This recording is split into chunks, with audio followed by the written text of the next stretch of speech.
देखिए आज हम पढ़ेंगे क्लास 9 का टॉपिक हमारा cell basic unit of life biology chemical properties of protoplasm. यानी उससे पहले हमने फिजिकल प्रॉपर्टीज ऑफ प्रोटोप्लाज्म के बारे में पढ़ा था कि फिजिकल प्रॉपर्टीज ऑफ प्रोटोप्लाज्म क्या थी, कि उस सारी जो है किस तरह से प्रोटोप्लाज्म का स्ट्रक्चर होता है, किस तरह से प्रोटोप्लाज्म बनता है। अब आज हम पढ़ेंगे केमिकल प्रॉपर्टीज ऑफ प्रोटोप्लाज्म, यानी प्रोटोप्लाज्म की केमिकल प्रॉपर्टीज क्या है, किस तरह से प्रोटोप्लाज्म काम करता है। It is a very complex substance, यानी एक कॉम्प्लेक्स सब्सटेंस है। इट कंटेन नियरली 36 एलिमेंट्स, इसके अंदर 36 एलिमेंट्स को मिलाकर ये बनता है। Out of these elements, in elements के अंदर carbon, oxygen, hydrogen, nitrogen, phosphorus, calcium, magnesium जो है ये यूनिवर्सली प्रेजेंट होते हैं, यानी ये यूनिवर्सली पाए जाते हैं। इसके अलावा 12 एलिमेंट्स जो है कार्बन, ऑक्सीजन, हाइड्रोजन और नाइट्रोजन, ये 95% प्रोटोप्लाज्म का बनाते हैं, यानी 95% प्रोटोप्लाज्म इन 12 एलिमेंट्स को मिलाकर बनता है। अब इसके बाद जो है क्या क्या इसके कंपोनेंट्स होते हैं, न्यूक्लियस इसके प्रोटोप्लाज्म के क्या क्या कंपोनेंट है। और प्रोटोप्लाज्म का ये डायग्राम है हमारा। इस डायग्राम में हमने क्या बताया कि कितना परसेंट जो है इसके अंदर पानी होता है, कितने परसेंट ऑर्गेनिक कंपाउंड होते हैं, कितने परसेंट इनऑर्गेनिक, यानी 95% जो है प्रोटोप्लाज्म के अंदर वाटर होता है, 20% कार्बोहाइड्रेट्स पाए जाते हैं। इसके अलावा मिनरल सॉलिड की तादाद 2%, प्रोटीन की तादाद 2% और फैट्स और अदर्स जो है 1% पाए जाते हैं।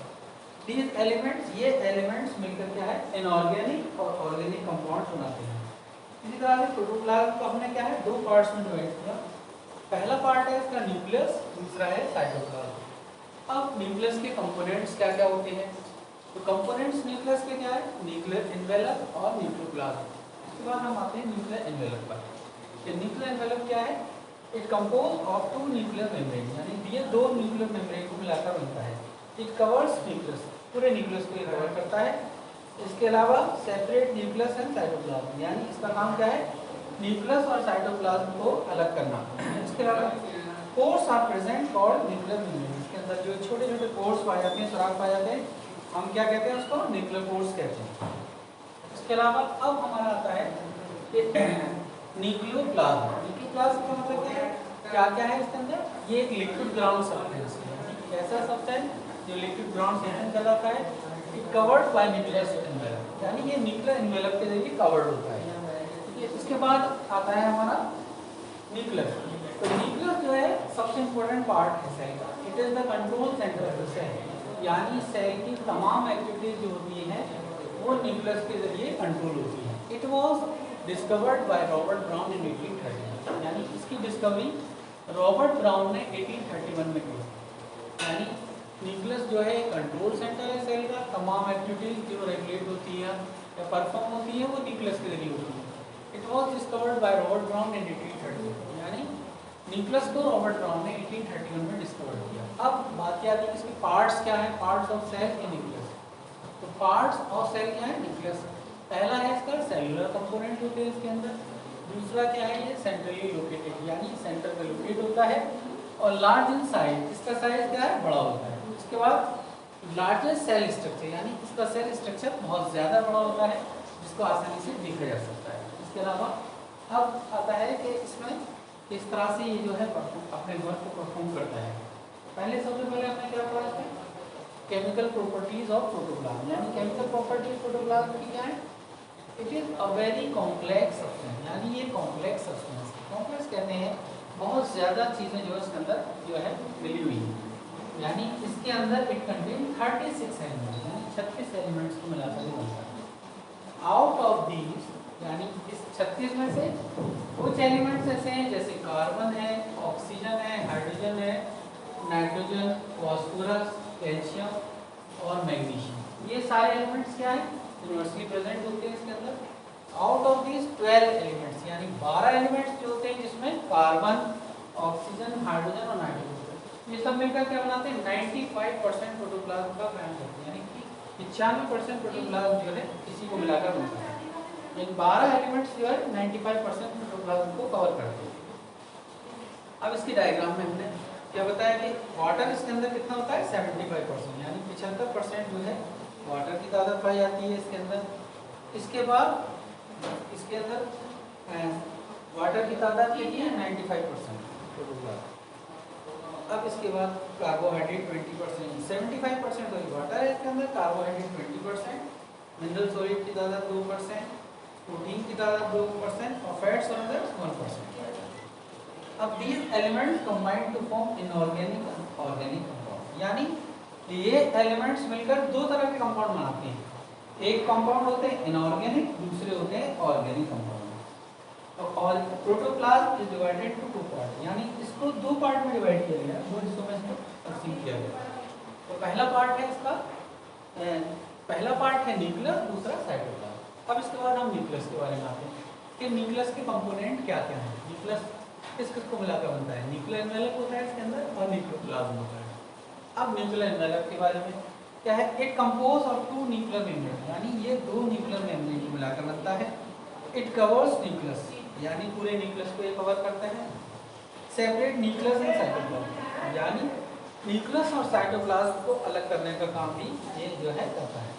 इसके अलावा pores are present called nuclear pores, यानी छोटे छोटे पोर्स पाए जाते हैं, हम इसको क्या कहते हैं? न्यूक्लियर पोर्स कहते हैं। यानी ये न्यूक्लियर पोर्स जो है स्मॉल पोर्स होते हैं तो इसके अंदर पाए जाते हैं। अब इसके बाद न्यूक्लियोप्लाज्म। न्यूक्लियोप्लाज्म क्या है? एक लिक्विड ब्राउन सब्सटेंस है, यानी एक ऐसा सब्सटेंस जो लिक्विड शक्ल में पाया जाता है, कवर्ड बाय न्यूक्लियर एनवेलप, यानी न्यूक्लियर एनवेलप जो है इसको पूरा कवर्ड कर लेता है।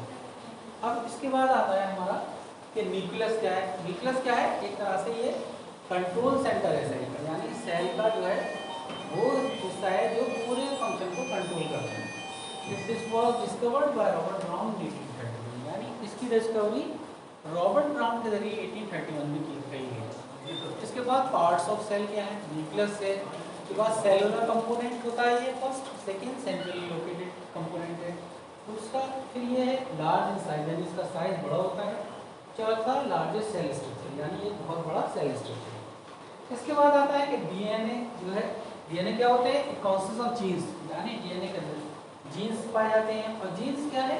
एक तरह से इंफॉर्मेशन होती है जो एक जगह से दूसरी जगह जाती है। जैसे डीएनए कंसिस्ट ऑफ जीन्स, यानी डीएनए के अंदर जीन्स पाए जाते हैं।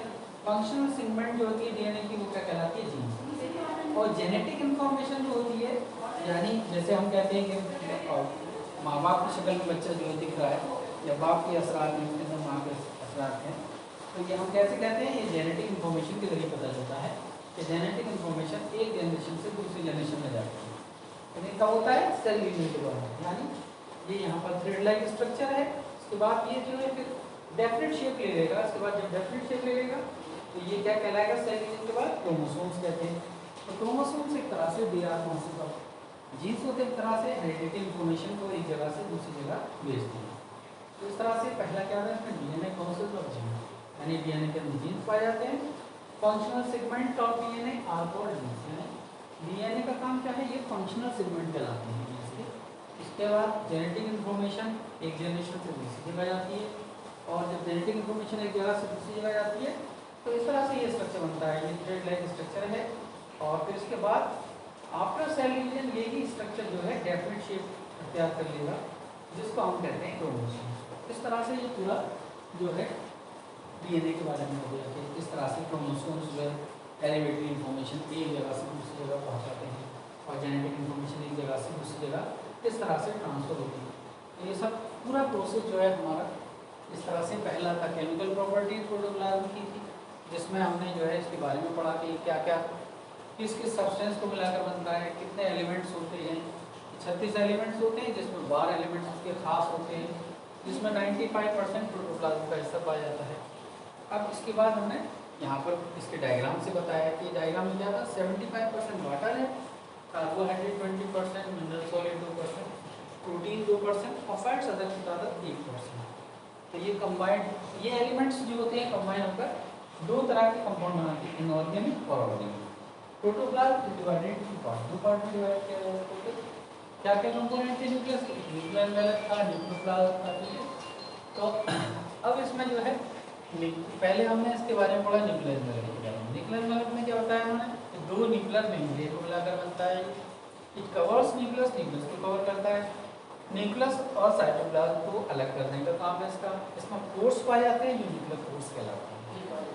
इसके बाद हमने पढ़ा न्यूक्लियोप्लाज्म। न्यूक्लियोप्लाज्म क्या है? एक लिक्विड ग्राउंड सब्सटेंस है it covered by nuclear envelope, यानी ये न्यूक्लियर एनवेलप को कवर्ड करता है। यानी न्यूक्लियर एनवेलप जो है पूरा इसके जरिए जो है कवर्ड होता है और इस तरह से जो है पूरा स्ट्रक्चर बनता है। अब इसके बाद आया था कि न्यूक्लियस क्या है। कि nucleus is the control centre of the cell, यानी इसको कंट्रोल सेंटर सेल का कहा गया। It was discovered by Robert Brown in 1830, यानी इसकी डिस्कवरी रॉबर्ट ब्राउन ने 1831 में की। और इसके पार्ट्स क्या हैं सेल के न्यूक्लियस के? पहला इसका सेलुलर कंपोनेंट होते हैं, सेंट्रली लोकेटेड होते हैं।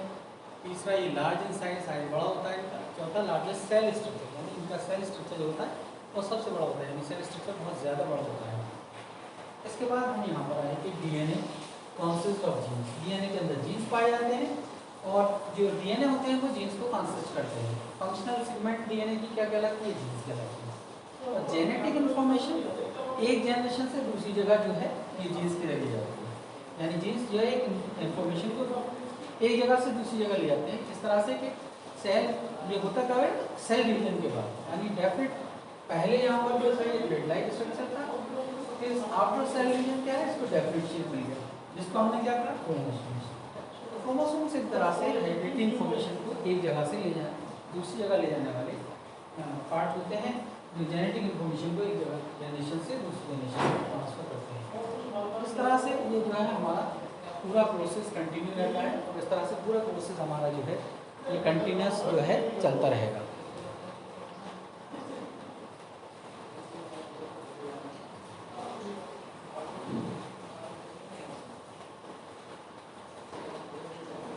अब हम एक बार और इसको एक्सप्लेन कर देते हैं क्या है कि केमिकल प्रॉपर्टीज प्रोटोप्लाज्म की क्या है। ये कॉम्प्लेक्स सब्सटेंस है, इट कंटेन नियरली 36 एलिमेंट्स। इस एलिमेंट्स इसके अंदर पाए जाते हैं और जो खास एलिमेंट है कार्बन है, oxygen, hydrogen, nitrogen, phosphorus, calcium, magnesium है, ये सब यूनिवर्सली प्रेजेंट है। इसके बाद 12 एलिमेंट्स जिसमें कार्बन, ऑक्सीजन, हाइड्रोजन, नाइट्रोजन क्या है, ये 95% प्रोटोप्लाज्म का हिस्सा कायम करता है।